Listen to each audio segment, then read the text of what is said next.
great to see that we have got some people here. I'm always quite interested in who's interested in what, so this is great. Thank you very much. I'm Anne Woodridge on the Parish Council, if anybody doesn't know me. Some of you will have seen there's a bit of an agenda for this evening in terms of the sequence of things. But I just want to start by saying a couple of thank yous and explaining who's who. Firstly, I want to thank all of you for coming, but also whichever of you and others who completed the survey or offered up their comments, thank you very much for that. We will come to the conclusions from that, or at least the summary of it, a bit later. But that's great that so many people participated. Thank you. We've got various people here to help answer queries, questions and so on.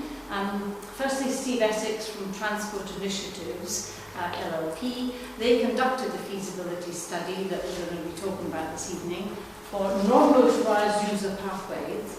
I've had to learn about NMUs and not talk about cycle paths, or cycle paths as I've come to call them. We've also got John Stanley, who's at the back there from the County Council, who commissioned the work that Transport Initiatives have done and has been the project manager and worked very much with us, as has Steve and his colleague. Who else is here? Ian Bates said he was coming, although I don't think he's quite here yet. Who else is here? Oh yes, we've got two parish councillors from Fen Stanton, Kevin Mitchell and Roy McGee, because they're also undertaking feasibility study around the same NMU pathway idea, and we're looking for ways by which we might actually join up effort to get the best solution for all concerned. So I think that's all who's who. You probably know Ian Stott and Nick Webster, also in the Parish Council. And I should say also that Andy will be videoing, as he does most of our Parish Council activity. So if anybody doesn't want to be seen, sit at the back or duck. That's all I can suggest. So the sequence is we'll have Steve's presentation first, then we'll open it up for queries, questions, any comments you want to make. Then we'll go through fairly quickly the results of the survey, although I suspect we'll have covered quite a lot of the ground in the earlier discussion. If that adds any more comments, then we'll pick up those, and then we'll see how we can draw some conclusions out of the evening. So I'm going to stop and shut up and hand over to Steve. Thank you. Thanks very much.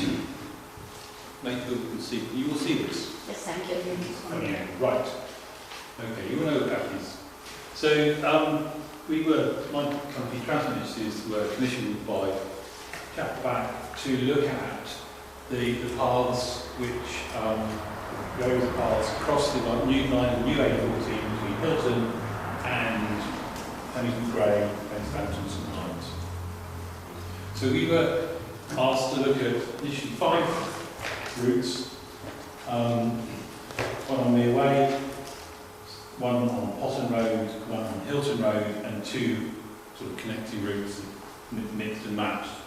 So we had a look at some of the possibilities for non-motorised users, pedestrians, cyclists, horse riders, etc.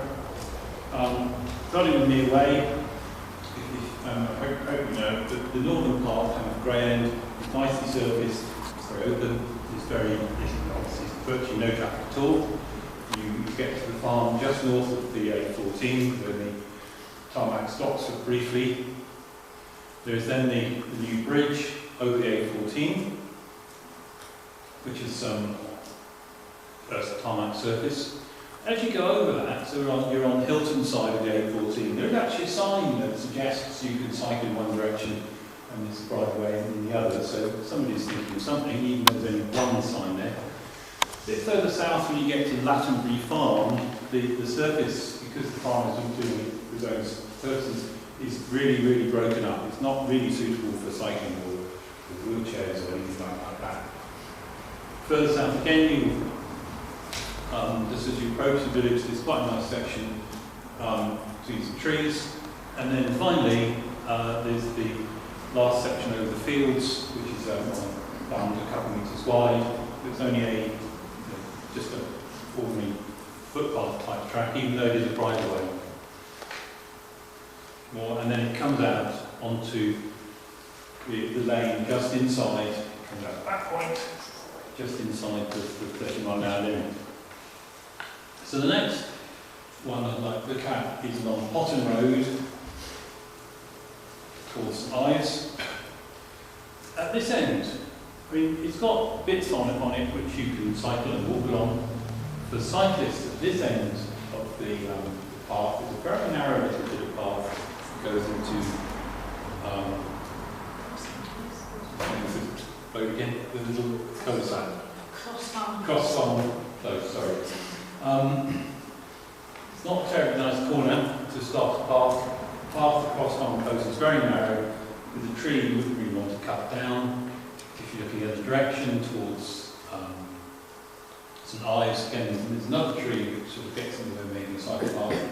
But beyond that, you have the 2 metre wide-ish tarmac path to about the corner, and then there's a gravelly path which is advertised as being put in for pedestrians, cyclists, horse riders, which takes you down as far as, it's not view, it tangles up a bit with signs, but it takes you down as far as Five Arch Bridge, where it gets much, much narrower.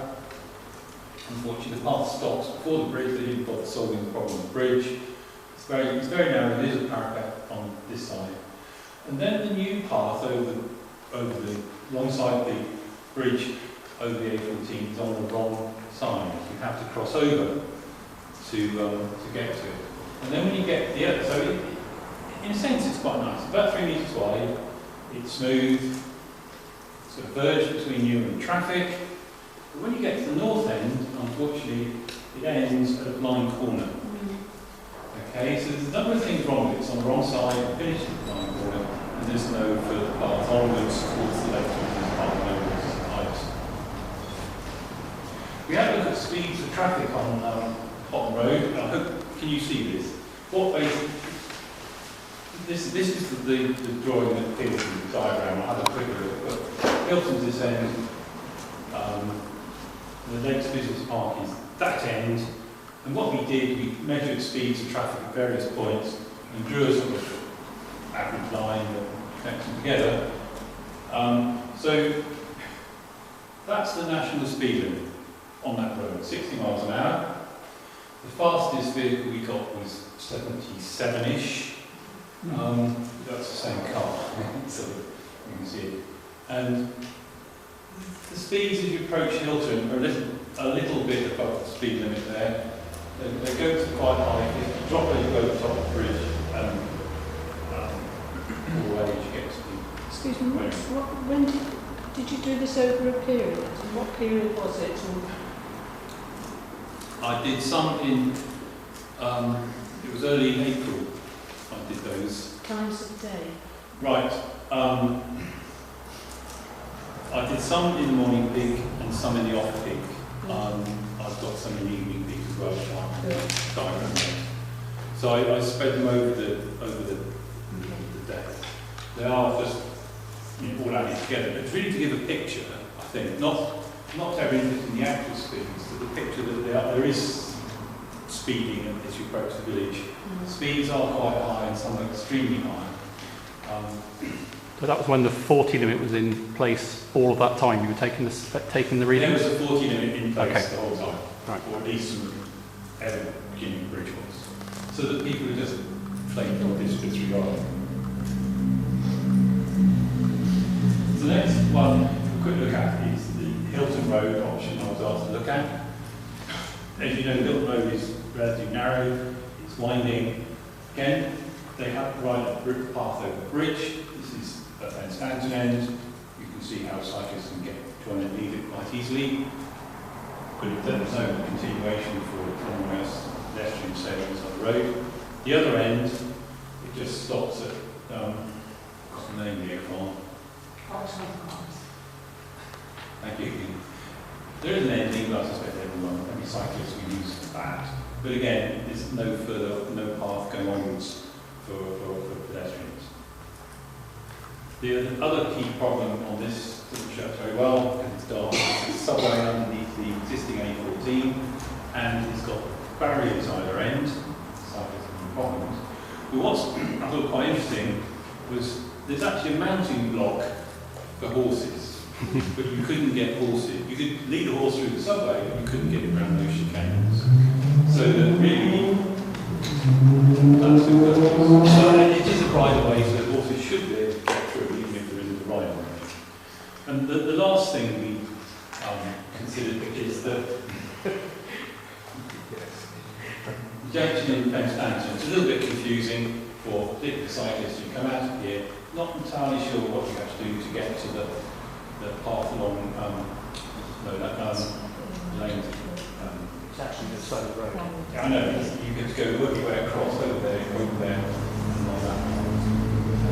On the side of the way. So yeah, it's kind of funny narrow cycleway, you come out there, cross over somehow, use this funny little piece of path to get to the cycle lane and St Ives. So I had a quick look at the same, exactly the same again for Hilton Road. There aren't so many readings. I've got some more, taken some more roads out on the diagram. Relatively fewer people are hitting the national speed limit. The speeds are lower. That's partly because of the wideness of the road. Although some people, a couple of 50-mile-an-hours in the 40 limit, so that's 40 limit as you leave the village screen. National speed limit till you get to Fence Stanton, went back to 30, and vehicles are doing significantly more than 30, so it's quite thrilling. So that again is just a picture of the sort of speeds. So lower than Hilton Road, but still pretty high. I was then asked to look at two other connecting routes, one south of the A14, one north of the A14, along the footpath. So quick look at the one south of the A14. This is a bit of a wide picture. I'm standing on Hilton Road Bridge. That's the new A14, so that's the south side.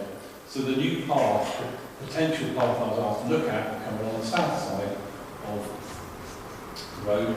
But when it gets to here, it has to go back on itself to the bottom of the bridge to cross the bridge.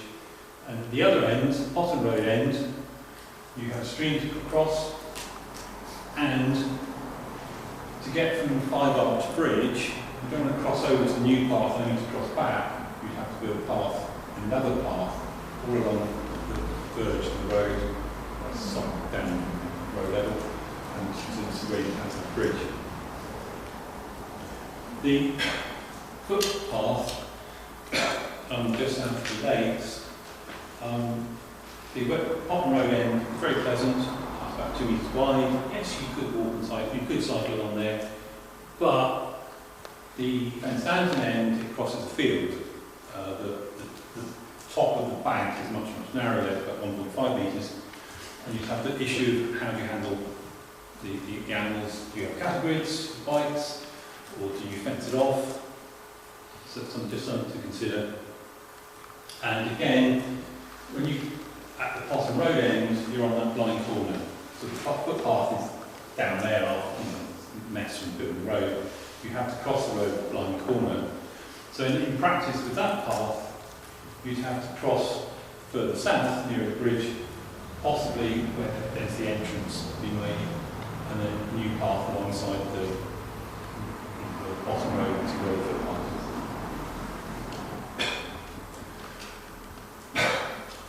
In looking at the footpath, there is another option, which is the lines are drawn so close together you can't see them. It's slightly easier to see on there where I've got number 6. Slightly bigger picture. Potton Road, Fence Stanton over on the right. The existing footpath, green line, just north of Westbrook. But there's roadworks, works of the road to the south of the brook. It's all been disturbed, and at this end there's actually a path on it. So you would have to cross the brook, unfortunately, to get back to Potton Road, and you'd have that problem with the blind corner again. Now, we're asked to look a little bit about how you extend the routes out, and on the Fence Stanton side, where the red brown lines are something called the National Cycle Network. We thought we'd connect to that and have a look at it. And what we thought we'd do is take a look at how we'd extend these routes. The Potham Road one into St Ives, the Hilton Road ones to St Ives along Lower Lane, or Fen Lane to Busway. So we quite like Fen Lane, so it's quite good that I hear that work's going to be done to improve it and make that the main route to Fenstanton and Busway.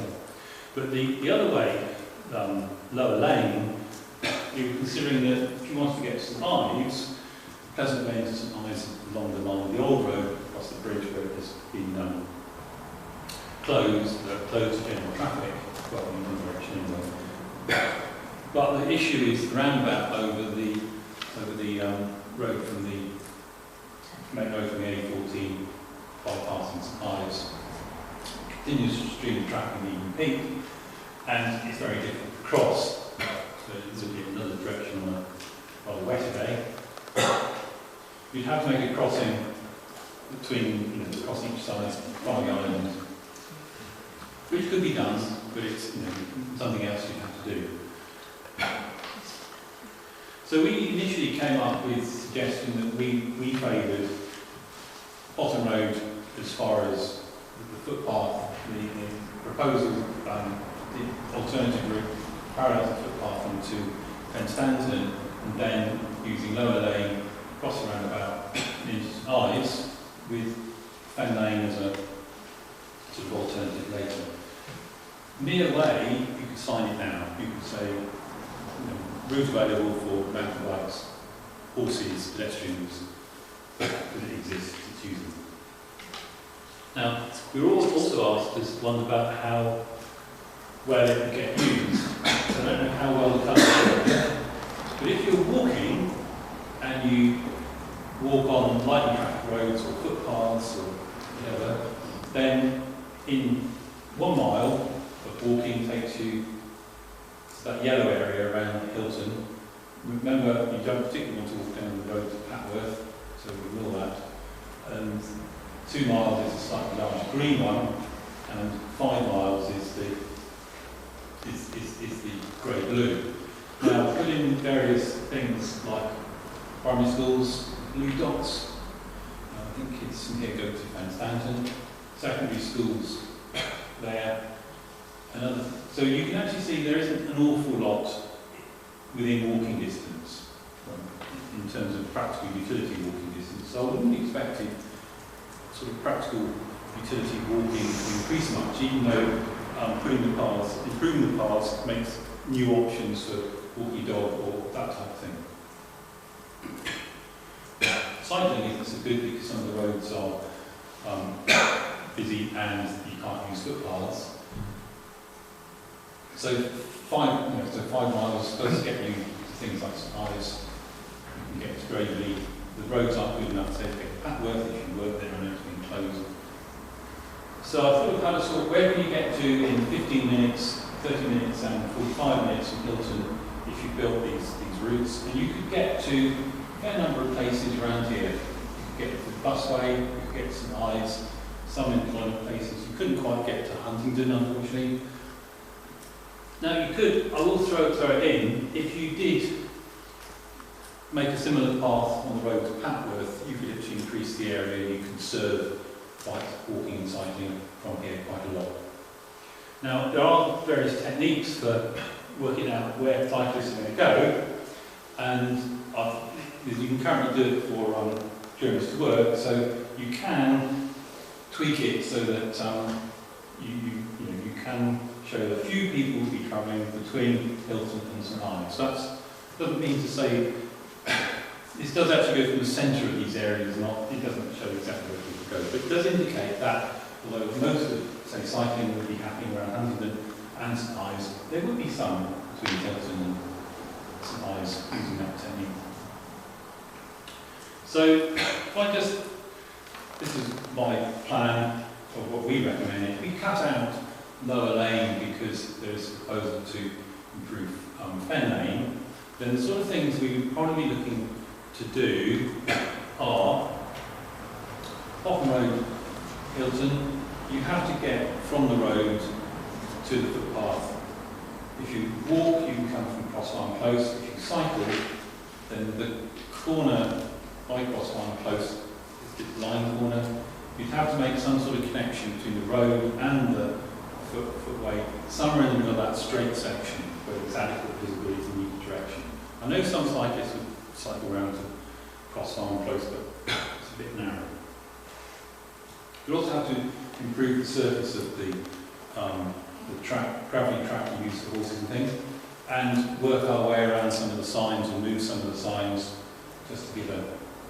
I don't think we can move that one, but there's a sign further on you could probably tweak a little bit. This is 5 Arch Bridge, and to get the width, we probably have to bolt the parapet to the side of the concrete thing rather than have it sitting on the top. So you've got that extra foot or so, maybe, of width, so you can cross the bridge slightly further away from the traffic. You'd have to cross over and use the new path, but somewhere about here you'd have to make a crossing. What that really just means is a bit more tarmac, drop the curve so you can get across, but try and choose a place where the visibility is best.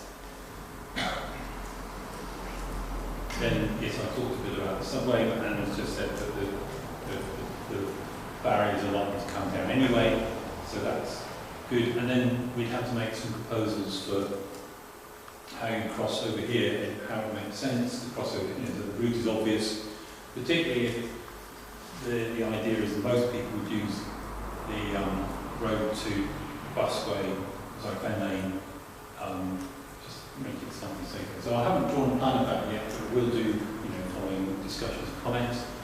The costs of all that, probably about £270,000. It sounds a lot, but peanuts compared to what the A14 costs. So that's basically the summary of the work we've been doing. So I'll leave you the picture to finish off. Okay, thanks very much. Right, now some of you have already given your comments and so on, but I want to open up the floor to you just to see if that has answered any questions, queries or thoughts you had, or indeed raised a few others. So we'll take a note of what you say with Steve's help and help of anybody else that's willing to pitch in. Then we should perhaps cover off some of the issues that we might have. So any comments, queries, thoughts? Isn't it lovely, that sort of thing? Can I just say, I'm very concerned. If your preferred route is to go on the bottom road and connect with then Stanton, you showed us where the curve is dropped. But that road is busy and cars come along it very quickly. And you would need some safety devices for cyclists who couldn't just filter into the traffic. And if they were crossing the road, they'd certainly need some help. So what proposals would you have for ensuring that that was a safe crossing for cyclists or pedestrians? At the numbers of people we see at the moment, it's very difficult to justify any safe form of crossing. So what you would have to do is highlight it, red surfacing, warning signs, but locate it at a point where you have the greatest amount of visibility. Now, it doesn't sound very good, but it's one of those things where you might actually have to see, do people start using it? And if people are using it, and you get, then you can begin to justify a better form of crossing. So when they've had an accident? Traditionally, sorry to be cynical. Years ago when I started this, I'd have had to say yes. It's not quite as bad as that now, but it's sort of, you have to sort of, you can anticipate more, but it's one of those things where, if in Hilton, well, there's a zebra crossing in Hilton, isn't there? I think your first move would be to highlight the crossing, sign it so that expect cyclists and pedestrians crossing. I wouldn't just say hope, because in general terms, you'll be unlikely to get crash there. but it wouldn't be brilliant for kids going to school on their own, say. The problem is the bridge was built around the wrong way with the path on the wrong side, so you can't get from one place to the other without... So is there any explanation why they did that? Why did they do it on that side? I've got absolutely no idea. Have one this side. And then built that on that side. Yeah. Sorry, several hands up. Sorry. No worries, no, we'll come back to that point, so I'm sure we'll hear it again. I was just saying, I cycle into St Ives most days for work, and I would not use your proposed route Because of the danger of the road. It's a because lot it's safer going down fenced road. Here. But I do like your from Fenstanton to the guided bus, because when you go down low road, particularly in the winter, when it's dark, the headlights come into you, and you're cycling blind down that road. So that, I would say that is a non-starter, and then when you get all the puddles coming there, it is an absolute nightmare. No, I'm perfectly happy with that. It's just that it was considerably cheaper. What I actually offered was priced up various things and said, you should have this way, it cost this much, and you should get that way, it cost that much. But if Ben Lane is going to get some funding to surface that, that makes that route, if you like, it suddenly becomes a lot cheaper if we add it to this scheme. People continue to use Lower Lane, and I honestly think that roundabout needs sorting out. But the proposal, if Ben Lane is surfaced, then that makes the better route. But you're asking to do... So can we just hear from the... Can I also make a comment about Low Road? The biggest problem with it is not the fact that it was a cycle path, it's the fact that nobody uses it. Probably for every one cyclist who goes down the cycle path, there's probably about 10 who go on the road. Particularly on weekends, you get large groups of mammals basically using it as a cycling club route. So whilst technically it's a cycle route, it's not used as a cycle route. I think we've seen a few mammals, but we also saw quite a lot of ordinary cyclists, everyday cyclists, using it as it was meant to be used. But of course, I'd say it's probably about 1 in 10 who use it properly.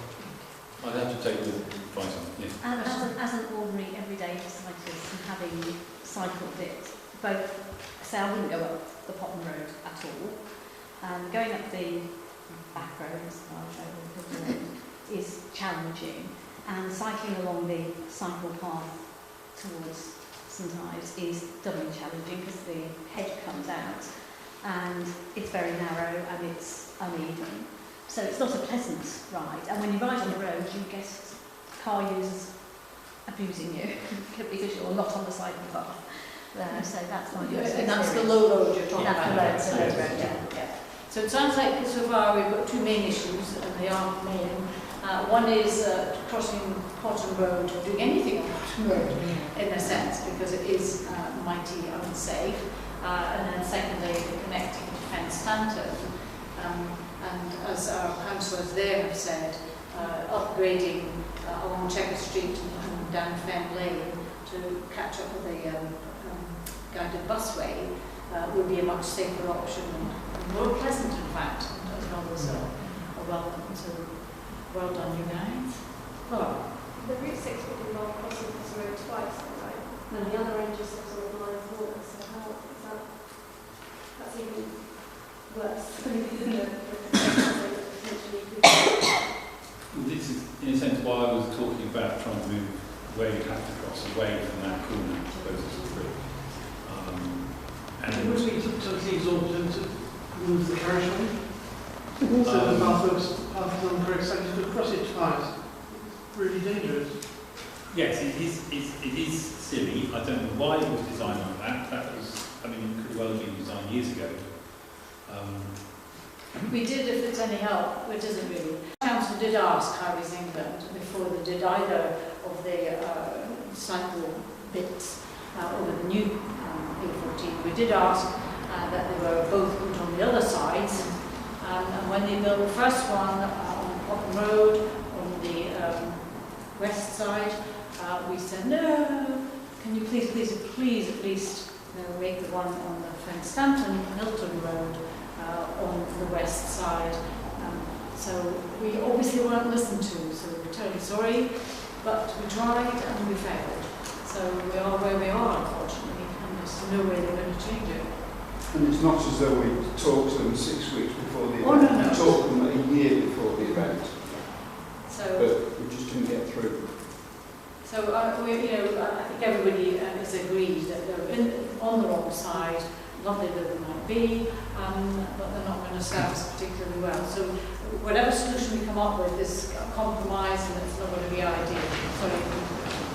Is there any potential redress for what sounds like an idiotic decision by Highways England? Is there any potential redress? Because don't know. Has that been investigated? I mean, have we made a formal complaint that this was a bad decision? They took no notice of our We certainly told people about it, but formal complaint I would probably say no. But yeah, we'll because it's we'll manifestly the case that if they had done it on the other side, our job today would have been much easier. So much easier. And I think the implication for me is that whatever route we opt for, assuming we opt for one, we have to take measures that will compensate to some extent the reality of where we are. We can't change it, so it's always going to be imperfect, which is hard to swallow, and I can feel it myself. And how unfeasible is it for Route 2 when you go up the Hilton Road towards Fenstanton that way, rather than dealing with what I understand, but Steve, if you can picture here, Route 2, the main issue is the land, because it's a very narrow road with all the bends, is the land either side is owned by farmers, and even if they were willing to part with some land, big question mark, it would cost so much money, it's probably going to be prohibitive. But I don't know if you want to add anything. We had a look, and not only is it owned, but there are drainage ditches and the side of the road where berries are with. So there's some places where we say, yeah, you can put something here. Okay, it costs money, but the scheme handy, you may be able to find money.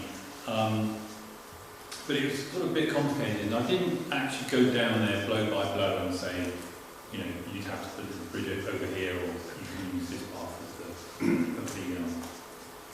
of the verge. So it's the sort of thing that you might be able to do it, but I think it'd be awful to buy little bits of land, using little bits of verge, having to culvert the drainage ditch at odd points. So I didn't actually go down that route, and I think I've costed up a general idea what it might cost, but not in great detail. I think if you want, it's one of those things where if you couldn't find any money to do anything on the bottom of the road to improve those paths and things, you could get away with putting some signs up and warning signs and that type of thing. My colleague, who's been working with me but not here tonight, rather fancied having a road closure on Hilton Road to stop through traffic, but we thought if they've already built a bridge, they wouldn't like to do that very much. So it's another of those things where you talked about on before they started working on the A14, you could probably come up with a better solution, a lot more cheaply. Did you mention that? Yes. Well, I can speak to from experience about cycle tracks and pathways. I came from a village called Foxton, and they built a pathway, they were building a pathway from Royston through to Harston and eventually to reach the Cambridge medical centres.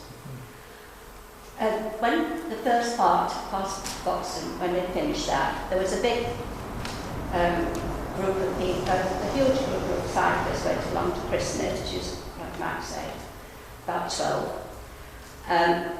We saw a few people walking on it eventually, a group, and then we were told they were illegal immigrants. So during the course of the time I lived there, my daughter would be travelling to see me from here, so she saw the road you know, when it was busy, when it was. Right? So what happened when we went out? Where were the cyclists? On the road. During the winter, when the plants had grown, it got thistles and brambles, nobody went on the pathway. It cost an awful lot of money, and I think it's been a complete waste of money because they're not using it properly. And this is one, I see the amount of money you're going to spend. Well, I have to travel in a mobility scooter, and I think Hilton is one of the worst, I should imagine, it's one of the worst villages in the country helping with mobility. Yeah. The paths are so high, sometimes you have to take a running jump if you like to get on there. In the winter, of course, it's too icy. I had to go to the village, around the village road to Scotstoun Crescent, and it's rained. You can't tell whether there's a hole or whether it's just been covered in tarmac. I get to the village hall where we've got pedals, and the village scooters don't like pedals. So again, you take a running jump to try and get up there. So if there's spare money, I'd like to see a path up there for people that are wheelchairs, myself, and pushchairs. So is it going to be worth spending all this money for a few, or would it be better spending the money in Foxton for the many? Can I add to that? Because the Parish Council contributed from the Section 106 years ago, we contributed £9,500 for the footpath that's opposite the paddocks, you know, the clinker one. Dogs can't walk on it because it's too painful. They have to walk on grass, which is easy at the moment because it's all overgrown anyway. And I have to ask the question, at £250,000, how many people are going to use it on you hardly ever see anybody on the Well, I think we're faced with a bit of chicken and an egg. Certainly people I've spoken to, and the survey does indicate that there is some enthusiasm for having a usable, safe route that would take us towards St Ives. But does it justify that amount of money where it can be used much more profitably in places like Elaine? Well, I think again, these things are balancing act. One of the questions we asked in the survey was whether being able to use a cycle route or an NMU route would reduce the use of cars. And we were quite pleasantly surprised at the number of people saying that it would make quite a difference to their use of a car. And it does seem to me in these days of climate change, traffic congestion and the rest, that any effort to reduce the use of vehicles would be brilliant. But I think my point about the chicken and the egg is that without any cycle routes there, in a way, no one's encouraged to even think about using a bike. Maybe if the cycle route is there and it's taking you to somewhere that is a very common destination, whether it's St Ives itself or the park and ride to go to other places, then maybe it will start to build. But we're talking about numbers here. I mean, sure. You know, I can't. But there are numbers associated with using vehicles. We've got more buses now, so you're actually pushing more people to get into the cars more of the time. I still can't see that it justifies a few number of people who will use it. But we don't know how many people will use it. It should be both and, shouldn't it? We shouldn't be having either or, but both and. I agree with Jenny. I think the footpaths around the village are a catastrophe for people such as yourselves, and all the gravelly bits are very difficult for people with pushchairs. But I don't think we should be either or in it. I think we should be both and. Exactly. It's well said. I would go and. Yeah. So I can just okay. What I didn't do was to start look at the bottom end, the Hilton end, this end, and work out where you can get to in sort of more detail if you have, let's say, you use a usual mobility scooter to come from St Ives direction, say, where can you get to in the village before you get to a problem like drop curbs missing, the ramps too steep, or the path doesn't exist. I didn't do that. I mean, that's another thing I could do just to Well, look at the you have road. to have a fairly marathon ability to that. It's like 8 miles an hour, that is only 5. Mm. So I wouldn't trust myself to go and stand in case I ran out of juice. But there are people who do But go. I mean, I think as far as I know, I'm the only one with a mobility disorder in Hilton at the moment. Well, You can't expect me to put new cars and things just for me. no, but remember that what benefits you will also benefit from someone pushing a pushchair. Oh, it would, There's yes. two kids in it, Yeah. and so, you know, so something benefits one person will often benefit others too, you know, and that's just as important. And you know, if you can, you might be thinking, well, don't do it just for me, but if you can add in people who are pushing pushchairs, then you build a better case. Makes it more compelling. Question for you. I'm surprised, in view of safety concerns, why option 4 wasn't at the top of your list. Because at least the first part of it towards the A14, over the A14, would be much safer than either of the other options we've discussed. The drawback is clearly going through Hemmingford's, and perhaps the distance required, extra distance. I haven't measured it. But in terms of safety, that is clearly a better option. You're absolutely right. And we used to cycle that regularly. Yeah. You could, well, I think I said that you can make it, you can sign it as available for motorbike horses and pedestrians now. There are sections which have good surface, and you could improve the surface of other sections. I think, you know, I can cross that up and add that into the mix. It does serve a slightly different, go in a slightly different direction. And If route does halfway across it, you can turn right and the walkers join the new bridges over the A14. It's not showing as a possible. And I don't know if it's, I've run down it before, I don't know if it can be, I think it might be a bridle way actually. It's a bridle way. It is a bridle way. Does that mean you can't? I know what you're talking about. Does that mean you can't change it into a cycle way? No, that's not impossible. Because that actually joins up Yes, right yes, to what the bridge is. I know where you're thinking. And that's actually not been considered. We would still have to cross over Yes. bottom end of the You bridge, but... no, that is true. I didn't consider it in the sense that I think because we had a gravelly path along the side of the road anyway. But if you want to have, you know, different journey options, then it wouldn't take very much effort to add that in. No. There's just one point on that. So going down Mere Way, I think that's about 6 miles into St Ives, 6.5 miles. Going down to Fenstanton, if you went to Fenstanton, I think it's just over 2 miles. And if you get to Fenstanton, then you can catch the buses from Fenstanton as well. So it's a shorter distance, it's a safer distance.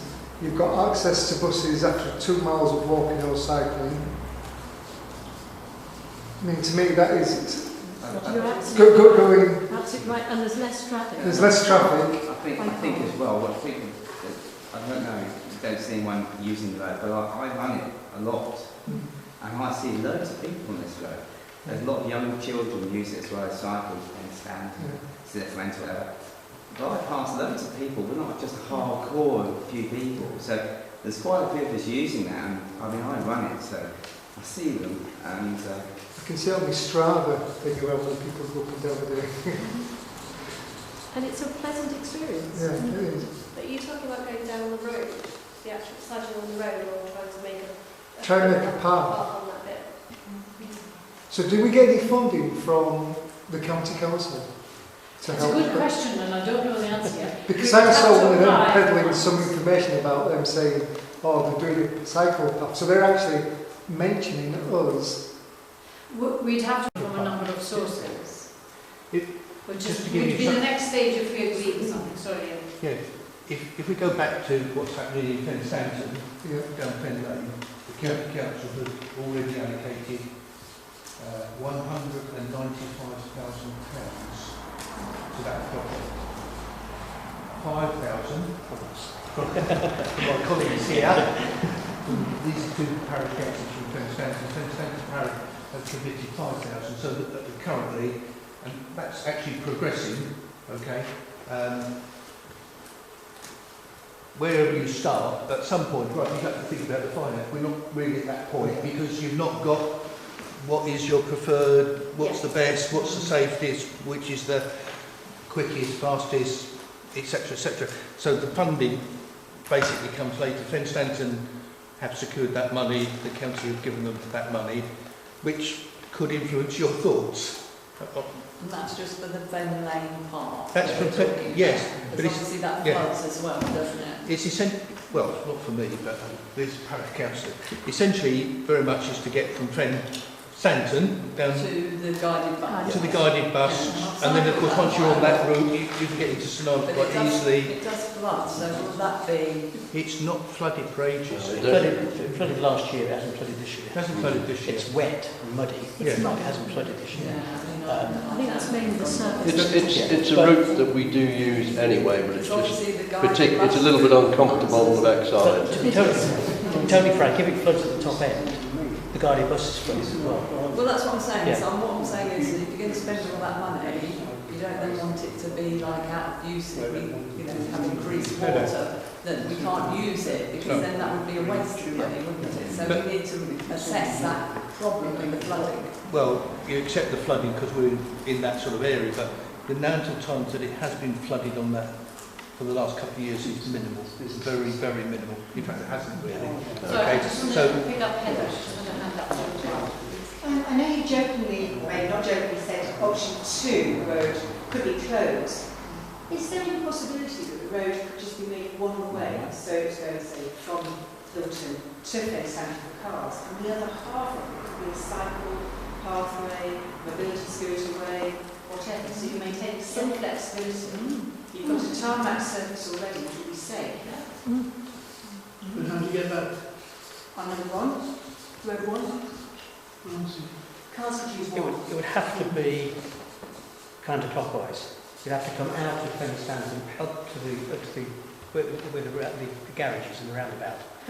Because that's a one-way street. Yes. And you'd have to come down, so it'd have to be counterclockwise. For cars? Yeah. Yes, but cyclists could use in either direction. Well, potentially, but I'm just saying, if it was a car only, it would have to be separate. That's a brilliant. That's a brilliant idea. This is just such a pretty road and a safe road. There might be something in that, in that what I'm going to admit lots of things I never looked at, so it makes me not really consultant, but there have been roads which have been basically two-way, but where you have constrictions, you make them priority due to shuttle working. So I'd have to have a look and see if, when we were talking about space on verges, if we run out of space, you make that short length of road shuttle working, some priority one way to give you the space, because I did find a road in Scottish Islands where kids used to use it to cycle to school, and they had actually taken some space from the road, made a two-way road, we just have parking spaces. So something like that might work. So it's not as aggressive as closing it. It wouldn't lengthen journeys, if you're going to make a short journey against the one way with a car, it wouldn't lengthen that sort of journey, but it would move some benefit towards pedestrians and cyclists and enable you to make a path. It's probably worthwhile considering because most of the children from Fen Stanton from Hilton go to school in Fen Stanton, all beyond disposal. So having a cycle route that goes that way, which is very safe. So it's one up to the only potentially safest way to probably all routes for children is really it's actually close to that. No, I'll have a look at it, thinking in terms of altering the nature of the road. So can I just clarify what you mean? We drive out and cycle out through Route 1 and come back by Route 2? Route 2 would be a cycle path in both directions for cyclists, but route 2, you'd only have cars moving on it in one direction. In the other direction. Or as Steve has suggested, you could have sections of that road. You could have two-way traffic, but sections that are priority from one direction or another. So it would still be two-way as a possibility, but with priority. Don't think we'll open hopes up. No, sorry, Andy. I'll look at. Can I just clarify the costings in my mind? Your estimate was about 250k for the scheme. Does that include the Fen Road part as well? Which the what part? From Fen Stanton to the guided bus, or is it just the Fen Stanton? No, because I've got some numbers. They may well actually okay, be this, that's right. This report bit. Well, no, I got the meeting that if they're not including that as part of I cut the Fen Lane bit off my number and gave you the smaller one. So it's 250 from Hilton to Fen Stanton, effectively. Well, it does depend on. I mean, I haven't stomped around everywhere and checked whether you can build a bridge. So that's ballpark figures. Right. It'd be of that order. Okay. If you see what I mean. Just to be clear, the money for the Fen Stanton part is allocated. Yeah. Now, the question actually, sorry, the question actually is, we're not there yet. We haven't decided the surface, we haven't decided this, we haven't decided that. So there is a but. We don't know whether it will come in on what we've allocated, which is 200k. If it comes in at 220 or whatever, then that will cause some discussions for both Fen Stanton Parish Council and the county. Well, to be totally frank, we have put aside a proportion of seal money. I know. We've got so, yeah. So, although it's 200k has been allocated, until you really get down to the actual nitty-gritty, the actual design, the actual surface, etc., that's what I call provisional. But as I think Fen Stanton Parish are fully aware of that, as you've just heard the answer, they're sort of thinking, what if? Okay. Ian, what do you think the likelihood is that the idea of a one-way to Fen Stanton and then a cycle path on? I've never known it in the county to happen. Yeah, and also I think residents would be there. So we've got some That's your options to answer. explore. I've never known it to happen in the county. Just saying that it sounds like there's some other things that we could explore. Certainly along Route 2, possibly 4, the Mearway, so Fen Stanton, Hilton Road, Mearway. Any other thoughts, comments? Can I just ask one question about the Route 6, because obviously that's the most popular from the point of view. How would that work once it's done, the upkeep bit? Because obviously that cinder path at the moment, I mean, if you try and walk down there, it's a nightmare. Yeah. So who would be responsible for the upkeep and just generally keeping back the, you know, we've just walked down Church Lane today. Yeah. You can't walk down that path without getting scratched by the brambles that are coming out on that pathway. So people are now walking on the road. So are we going to have a similar situation where it gets overgrown and people go on the road? That's one of the reasons why there was a sneaky question on the little survey questionnaire that said, would you be willing to pitch in to help maintain the pathway? And I have to say I'm very grateful for the number of people that have said yes they would, even if it's on a limited basis. So I guess what I'm saying is, to quite an extent, we would have to maintain it ourselves, although I would hope we could call on the County Council to pitch in occasionally on anything that is more significant than our amateur efforts of keeping it going. That's one element. The other element is that if the sort of cinder path, they're cheap to build but expensive to maintain because weeds come through. If it rains and floods, it will wash out quite easily. Not so much a problem here where it's fairly flat, but you do have a lot of water here. The better way is, because currently it's easier to get capital money than revenue money, it's easier to build something that is almost self-maintaining than it is to build something cheap and maintain it. It's better to build a path in a good quality surface, tarmac. There are other surfaces which are a bit more rural looking, give the same sort of quality of surface, don't get invaded by weeds. You can plant far enough back so that you can just simply mow the verge, and that will keep some of the undergrowth down. and possibly you build something strong enough you can take the occasional maintenance vehicle down like a tractor with a edge cover or something. That makes it easier and cheaper to maintain.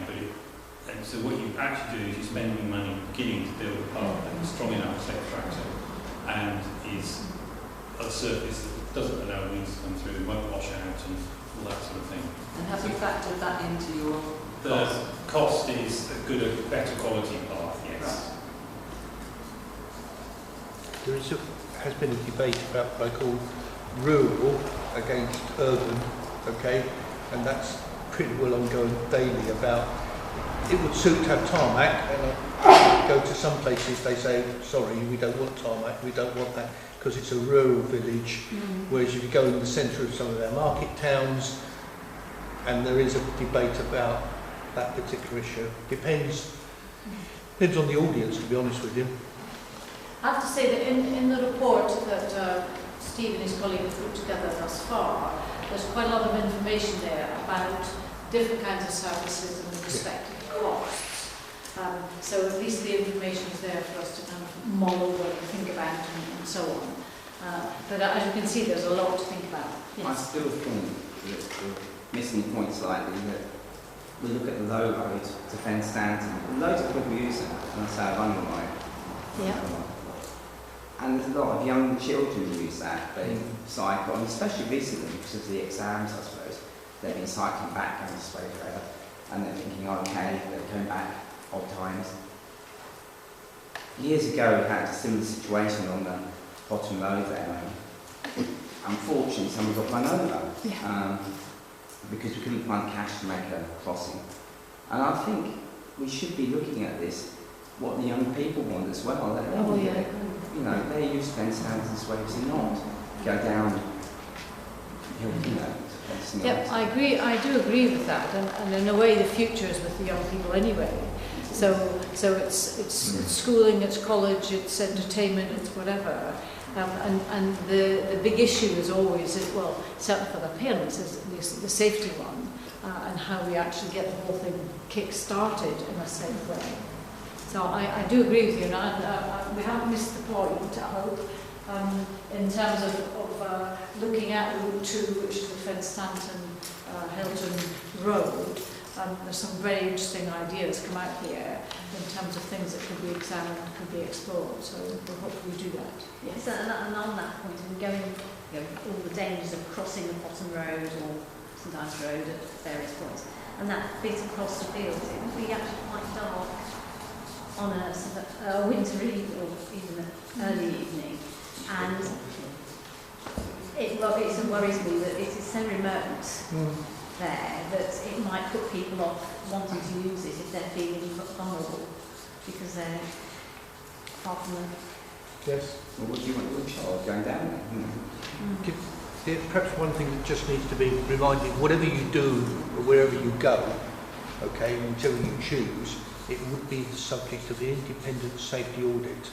Yeah. Okay? I've stressed the word independent, okay, because so whatever you do, whether it's 1, 2, 3, 4, 5 or 6 or even a hybrid, whatever you come out with at the end of the day would be subject to a safety audit, and they are independent. They do not relate to the county council officers. They're totally independent. Is there the likelihood when the road actually opens that there will be any more traffic coming through the village? The current position on the A14 is that it is anticipated that the new section, i.e. the new road, will be open in December. And is there any likelihood that will increase traffic coming through the village, in your opinion?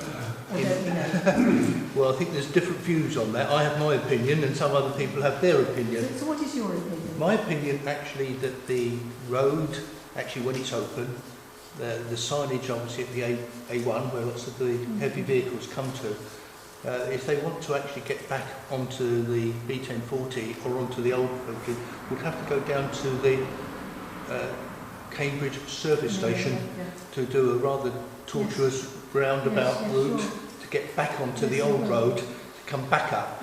Now mostly drivers don't like going backwards, and lorry drivers have a A to B sat nav. So my view is it will be interesting to see when January, February about the results of that returns to our point about the Potton Road not being a desirable option. If we are going to have an increase in traffic because of the new section of the road being open and causing difficulties for access, that's going to make the Potton Road even less desirable as a cycle route. We're actually in an interesting time because we don't know whether it's going to be worse or better. No. We don't. And the other unknown is as well, I know they talked about people from St Ives getting to the A14 via Godmanchester, but subsequently to them making that decision, all the new properties being built at the Bears property housing have made that more of a challenge, I think, for the people from St Ives. And I do fear that the traffic will still use Hilton as a rat run to try and cut out part of that. We've already heard through certain HGV drivers that they now no longer like going on the 1198 because of the roundabouts of the road, and therefore they prefer Hilton because it's much easier and quicker to go through that way than having all the stops, the roundabouts going down that way. So just a small, something like a few roundabouts can divert the traffic, and I see that could be a problem with the new road. I think one of the things we have is that Hilton, I shouldn't really say this, but I will. When we had the various discussions with Highways England about the new A14, I do remember one chap saying, well, some people have to be losers. So in other words, Hilton has been disadvantaged in a sense by being so close to the new A14, but also by having a history of rat running through the village. The new A14 is not going to change that of itself.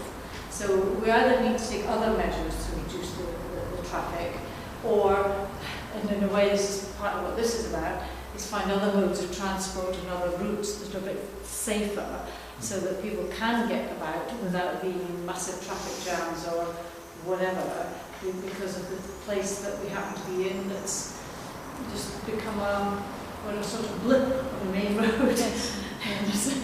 So I'd just like to say I welcome your initiative in the Parish Council in organising this, because we love cycling out of the village to St Ives, and we have felt constrained since this building work has set, and face even further restrictions on our freedom to go in and out of the village except by car. So if something comes of this that's safer and encourages people, that would be wonderful. Yeah, well, thank you. And that is the plot. And as you can see from all the comments and queries and questions, it's not going to be easy to find certainly we're not going to find the ideal route. We're just going to have to find one that's the safest of the options that exist, present themselves. Did you have a question? You were shaking your head. No, you, young man. Yeah. No. You doesn't live in his... No, I'm not living here. You're in Germany. But you might visit here, you see. Yeah, that's why I want it for the grandchildren, so I can go out and buy it. No, fine. That's what I like it. Okay. Yeah. Can I just have a few points? Do you know on that Route 4? Yeah. So there's a gate across there just before the farm. It used to be a 3/4 length gate before, and now they've fully gated it off, so you have to get off your bike and then walk over Green to push it round there. I think I took a picture of that, didn't I? So it used to be a 3/4 length gate where you could cycle straight ahead. And then on Route 2, when you go over the new A14, that cycle path has never been fully functional since. No. And it's still... It's cold off, isn't it? It's cold off. There's about 10 centimetres gap where you are. Yeah. I know it well. Yes, I agree. There's a number of things still to be done, for sure. Okay, I'm going to suggest we move on, if that's okay, but only because I think we've got a sense of some of the issues, queries, ideas, nice to have ideas that you have. But that doesn't mean to say you can't continue to send your comments and questions so to Nick or any of the parish councillors, and we'll make sure Steve, in fact, you can email Steve directly.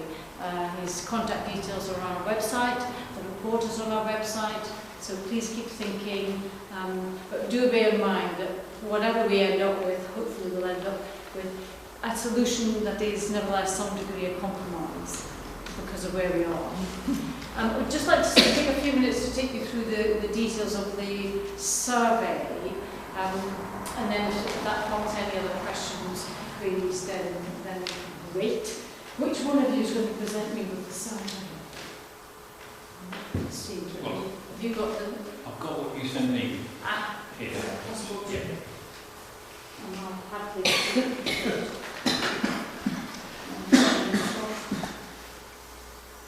And by the way, there are some copies of this map and other maps, and a few of the reports there if anybody can't access them online. And again, if more people want copies of the report, whatever, just ask Nick. Yes, that's just let me know. Yeah. Plan. I think it's called switching on. We'll do it.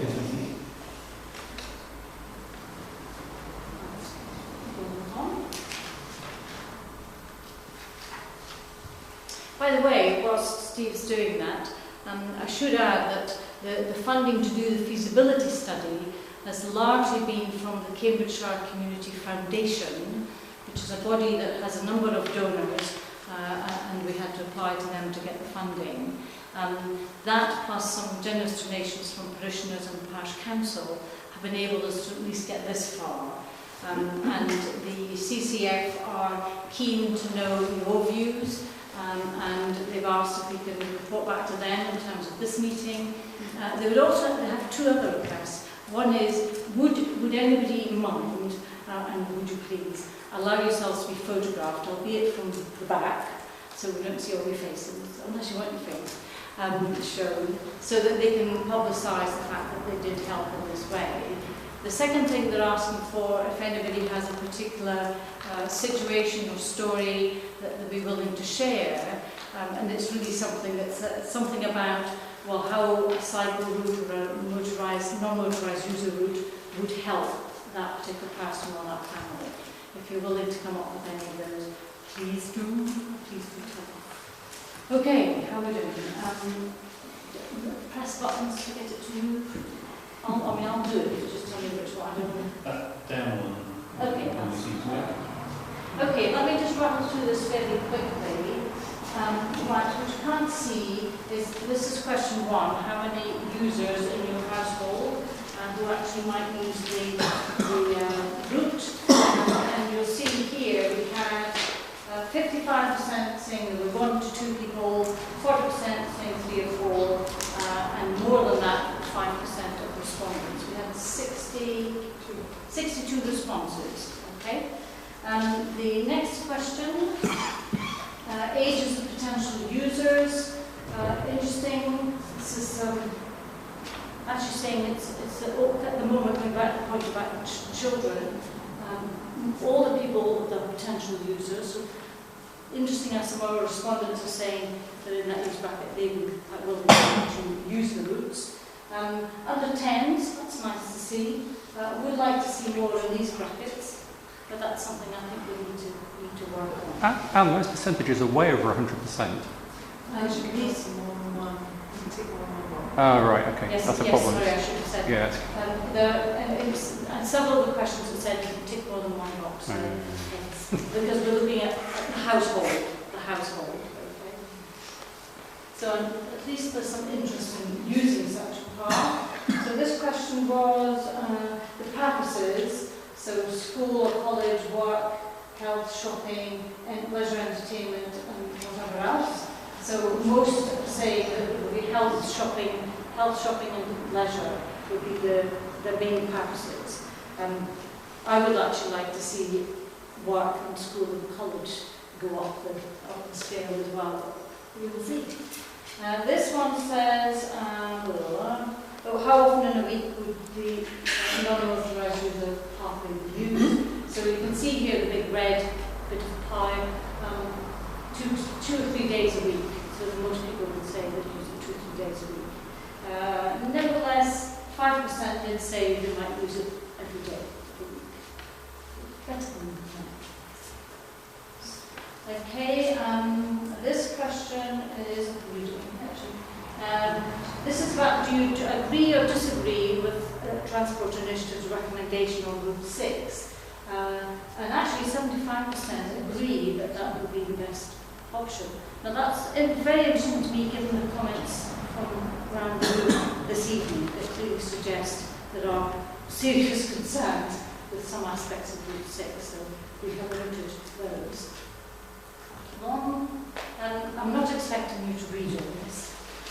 Right, the summary of comments, and this is you'll see all this on the website, all this data on the website. The main things, and this won't surprise you, 89% of people welcomed the idea of a NMU pathway towards St Ives, so going basically to Fencetown. 75% favoured Route 6, a fairly good level of intended use. I'm just summarising what was said here. Positive impact on car use. If it's there, it will attract more people to use it, which I thought was an interesting point. Main concerns, safety, safety, safety, and safety came up many times over, which was related to crossing the B1040, no surprise there.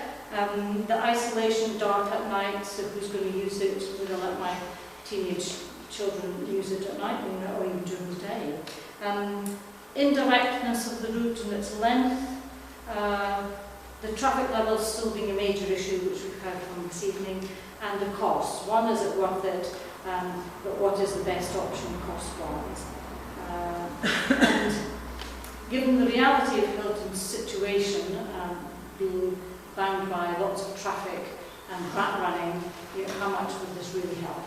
So those are the sorts of concerns that people raised in their responses. So I'm going to just move on because that was okay. So this one, here, to what extent is development pathway? So 88% very much, 89, sorry. And to what extent will it reduce your use of a vehicle? I found this very interesting. 32% saying it would reduce the use of a vehicle by about 10%. 25% of people saying it would reduce the use of a vehicle by 26%. Now, obviously, we don't know how much we use vehicles at the moment. Reducing my use of a vehicle by 50%, that's 24% of respondents. So I was very encouraged by this, partly because I'm trying to persuade everybody to my class, including myself. So an interesting picture in terms of taking us out of our cars. What uses would apply to your household? So primarily walking, cycling, a few would use it with pushchairs or prams, 5% wheelchairs, walking frames, 2% mobility scooter, that's new. Horse riding, nobody wants to horse riding. Okay, nearly there. Would you or someone in your household be willing to help maintain the pathway? I like this one in particular. Yes, limited availability 54%, 33% no, and 13% said yes, they'd be happy to sign up for regular maintenance. So I was very encouraged by that, I have to say. I think that's the end, that's the result. That was the other comments. So the sum really out of all the surveys is basically positive on the idea, yes, concerns mostly about safety, and there is a willingness to use the route, and some anticipating it would be used more than as it was more available, it would become more used and it would become a positive cycle. So does that prompt any other questions, queries, comments? Dangerous one, I know, not scientific. I wonder, considering all the discussion we've had and the potential options for the options, yeah, whether it's worth taking a straw poll of people here as to whether they've maybe rethinking that Route 6 isn't the right one and perhaps have more of a preference to a modified Route 2, as Heather said. I'm happy to take a straw poll. I think we've had lots of discussion. It's been really useful, and I think the other options, and now realising some of the issues that from a survey you can't tell. It might be. I'm just conscious that some people who commented said that I'm sending him a comment, but I can't be at the meeting, so we couldn't take it as being the view of the village. The only problem with the comments about Route 2 is we don't actually know if it's feasible to change that route in that way. So it would be an ideal solution to make it pedestrianised, but whether or not Can I suggest just perhaps changing that point slightly, Andy, and saying that you know, it sounds from what everybody said that there is room to investigate a bit more Route 2, perhaps Route 4, to see whether there is something better that would be safer without being mega expensive. Yes. So is that something that yes, generally... It's a very emphatic yes. Yeah, and I think they're also the opposite of now those that the majority voted for Route 6, how many now would vote for Route 6, having had the discussion about amongst us, possibly less, I don't know. Well, I think well, the schoolmarming bit of me says, if you read the report, all the details in there, and I don't mean that really, but because it's a huge amount to take in, and I can't pretend that I'm taking all of it, but there's a lot of information in that report, so I would urge you to look at the detail of it, particularly if you are keen that there is some sort of NMU pathway created, and you do keep flinging your comments at us, please. Okay, what have I missed? Steve, anything you want to add?